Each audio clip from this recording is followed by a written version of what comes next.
السلام علیکم ناظرین، پروگرام ویژن بائی راجہ عاطف ذوالفقار کے ساتھ آپ کی خدمت میں حاضر ناظرین۔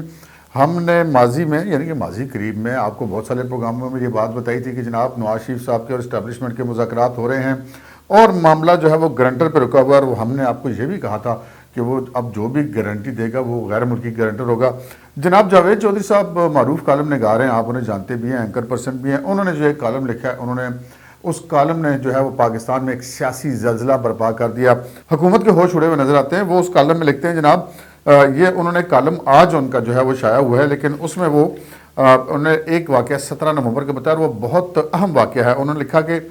میاں جاوید لطیف صاحب پارلیمنٹ کا مشترکہ اجلاس اور مسلم لیگ نون کے رہنما میاں جاوید لطیف صاحب جب پارلیمنٹ ہاؤس میں داخل ہوئے تو آگے ایک جگہ پہ 3 وفاقی وزراء بریگیڈیئر اعجاز شاہ صاحب، غلام سرور خان اور بابر مان بیٹھے ہوئے تھے، اور انہوں نے جاوید لطیف صاحب کو پاس بیٹھنے کی دعوت دی،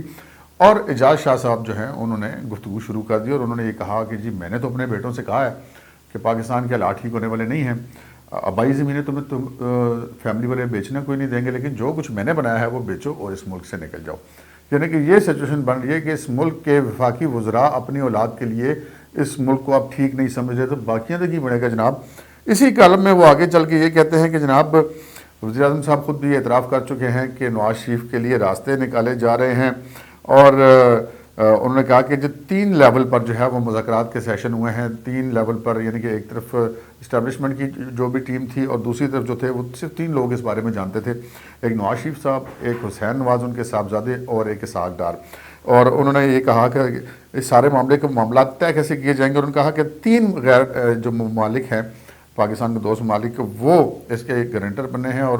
اپنے اس کالم میں وہ آگے چل کے لکھتے ہیں کہ معیشت کے حالات اس حکومت نے مبینہ طور پر اس حد تک خراب کر دیے ہیں کہ پہلی بار پاکستان کا جو دفاعی بجٹ ہے وہ بھی قرضوں پر اس میں اس کا بہت سارا حصہ چلا گیا۔ یہ جاوید چودھری صاحب اپنے کالم میں انہوں نے آج یہ تحریک کیا، اور اس میں لکھا کہ جو مذاکرات ہوئے اس میں نواز شریف صاحب کا موقف بڑا مضبوط تھا، اور وہ اپنے موقف سے پیچھے ہٹنے کے لیے تیار نہیں تھے کہ جناب انہیں فیئر ٹرائل دیا جائے اور اس میں کسی قسم کی مداخلت نہ کی جائے۔ اور اس کے ساتھ انہوں نے یہ بھی لکھا کہ نواز شریف صاحب کے پاس جو ہے وہ کافی ساری خفیہ کالز اور ویڈیوز کا خزانہ بھی موجود ہے، اور جو 2 دوست ممالک ہیں پاکستان کے، انہوں نے جناب یہ کہا ہے کہ جناب نواز شریف صاحب کو فیئر ٹرائل دیا جائے، اور اگر وہ چوتھی دفعہ عوام ان کو منتخب کرتے ہیں تو اس میں کوئی رکاوٹ نہ ڈالی جائے۔ اب جو نواز شریف صاحب کی فیملی ہے اس کے حوالے سے جاوید چودھری صاحب آگے چل کے بتاتے ہیں کہ جناب وہ نواز شریف صاحب سے کہہ رہے ہیں کہ وہ دسمبر میں واپس نہ آئیں، وہ جنوری میں بے شک آ جائیں، اور جنوری سے لے کر جو 23 مارچ جو پی اے ڈی ایم نے لانگ مارچ کی تاریخ رکھی ہے، اگر اس دوران یہ حکومت گر جاتی ہے تو ویل اینڈ گڈ، اس دوران وہ ان کے عدالتوں سے ضمانتیں وغیرہ بھی ہو جائیں گی، وہ رہا بھی ہو جائیں گے، اور پھر جناب وہ اگر اس وقت تک حکومت نہیں گرتی تو پھر 23 مارچ کی جو کال کی تحریک کی جو کال دی ہوئی ہے اس کی قیادت نواز شریف صاحب خود کریں۔ یہ جناب وہ ساری صورتحال ہے جس کی بنا پر وہ جو چند روز پہلے وزیر اعظم صاحب کے منہ سے نکل رہا تھا ترجمانوں کے اجلاس میں کہ یہ کیسے ہو سکتا ہے کہ کوئی جو ہے وہ سزا یافتہ وہ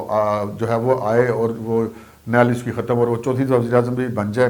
تو پرائم منسٹر کے منہ سے اس بات کا یہ کہنا کہ یہ کیسے ہو سکتا ہے کہ وہ چوتھی دفعہ وزیر اعظم بن جائے، تو اس کا مطلب ہے کہ ان کے پاس ایسی رپورٹس موجود ہیں۔ بہت سارے ملک میں جو ہے ایسے سولین ادارے بھی ہوتے ہیں جو کہ پرائم منسٹر کو رپورٹس دیتے ہیں۔ تو اس وقت جناب سچویشن یہ ہے کہ جو آئندہ آنے والا 1 ہفتہ ہے اس میں جو ہے نواز شریف صاحب اپنی واپسی کی حتمی تاریخ کا فیصلہ ضرور کر دیں گے۔ وہ دیکھیں اناؤنس کس وقت کرتے ہیں، لیکن وہ یہ فیصلہ ضرور کر دیں گے، اور یہ جو اب عمران خان صاحب کے پاس صرف ایک ہی چوائس رہ گئی ہے، اور وہ چوائس یہ رہ گئی ہے کہ وہ کوئی ایسا معاملہ کریں کہ جس سے یہ سارا کچھ متنازع ہو جائے، اور وہ جو ہمیشہ یہ کہتے رہے، آپ کو پتہ ہے آپ تقریر کرتے رہے، وزیر اعظم صاحب بڑے فخر سے کہتے رہے، ایک ڈیموکریٹک پریزیڈنٹ فخر سے کہتے تھے کہ میرے پیچھے فوج کھڑی ہے۔ اب وہ معاملہ جو ہے وہ اب کافی دن ہو گئے وہ انہوں نے یہ کہنا چھوڑ دیا ہوا ہے، اور وفاقی وزراء تک بھی جو ہے وہ اب ایک طرف شیخ رشید صاحب کہہ رہے ہیں کہ نہیں ابھی تک ہمارے